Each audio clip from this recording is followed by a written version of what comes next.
Ahoj, vitajte pri dnešnom videu, v ktorom sa ponoríme do sveta trišínlózy, parazitárnej infekcie, o ktorej určite chcete vedieť viac. Čo teda presne spôsobuje trišínlózu?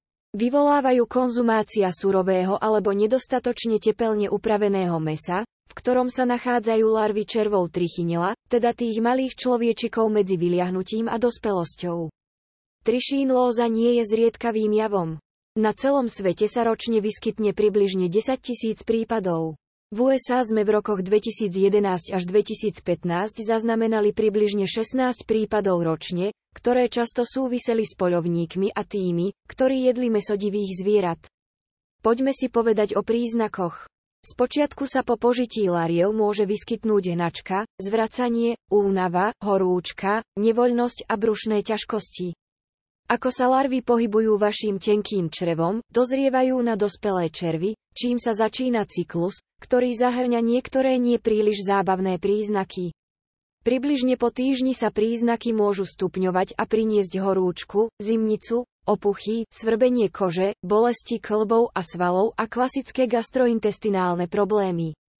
Ak sa infekcia rozvinie, pripravte sa na problémy s koordináciou, dýchaním, srdcom a v extrémnych prípadoch môže dôjsť k najhoršiemu. Zaujíma vás, ako to lekári zistia?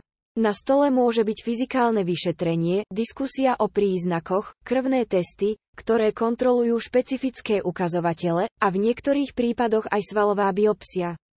Liečba sa líši, môže zahŕňať lieky proti parazitom, lieky proti bolesti pri bolestiach svalov a niekedy kortikosteroidy na riešenie alergických reakcií spôsobených parazitmi.